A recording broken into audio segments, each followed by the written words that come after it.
Side ধরে এখানে নামছি, এখানে কিছু ছবি তুললাম, ভিডিও করলাম। রিসাং ঝর্ণা খাগড়াছড়ি জেলায় মাটিরাঙ্গা উপজেলার সাপমারা গ্রামে অবস্থিত একটি পাহাড়ি ঝর্ণা। খাগড়াছড়ি শহর থেকে দূরত্ব প্রায় 10 কিলোমিটার। এই ঝর্ণার উচ্চতা প্রায় 100 ফুট। রিসাং শব্দটি এসেছে খাগড়াছড়ির মারমা সম্প্রদায়ের ভাষা থেকে। মারমা ভাষায় রিং শব্দের অর্থ পানি, আর সাংয়ের অর্থ উঁচু স্থান হতে কিছু গড়িয়ে পড়াকে বোঝায়। অর্থাৎ রিসাং শব্দ দ্বারা উঁচু স্থান হতে জলরাশি গড়িয়ে পড়াকে বোঝায়। এরপরে এর নাম হয়েছে রিসাং ঝর্ণা। এর অপর নাম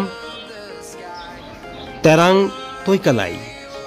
খাগড়াছড়ি জেলা সদর থেকে 11 কিলোমিটার আর মাটিরাঙ্গা উপজেলা সদর থেকে প্রায় 10 কিলোমিটার দূরত্বে খাগড়াছড়ি মূল সড়ক হতে আরও 1 কিলোমিটার দক্ষিণে রিসাং ঝর্ণা অবস্থিত।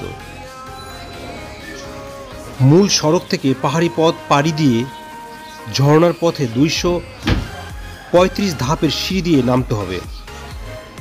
বর্ষাকালে সিঁড়ি দিয়ে নামার সময় ঝর্ণার শব্দ শোনা যায়। উঁচু পাহাড়ের গা ঘেঁষে যেতে যেতে কারো দৃষ্টি আটকে যাবে পাহাড়ি সবুজের সমারোহে। খাগড়াছড়ির দৃষ্টি নান্দনিক প্রাকৃতিক সৌন্দর্যের মাঝে এটি অন্যতম। আনুমানিক 1993-94 সালে এই প্রাকৃতিক ঝর্ণাটি আবিষ্কৃত হয় বলে জানা যায়। জুম চাষের সুবাদে ঝর্ণাটি সবার নজরে আসে। 100 ফুট উঁচু পাহাড় থেকে নিচে গড়িয়ে পড়া ঝর্ণার জলধারা পানির গতিপথ ঢালু হয় প্রাকৃতিক ওয়াটার স্লাইডের সৃষ্টি হয়েছে, যা এই ঝর্ণার প্রধান আকর্ষণ। শুধু ঝর্ণাটি নয়, ঝর্ণা অভিমুখে সমগ্র যাত্রাপথটা দারুণ রোমাঞ্চকর। ঝর্ণার পথে পাহাড়ি ঢালু রাস্তা আর সিঁড়ি এবং চারদিকের সবুজের সমারোহ বেশ আকর্ষণীয়। খাগড়াছড়ি সদর থেকে যে কোনো লোকাল জিপ গাড়ির সাহায্যে ঐতিহ্যবাহী রিসাং ঝর্ণায় সরাসরি আসা যায়।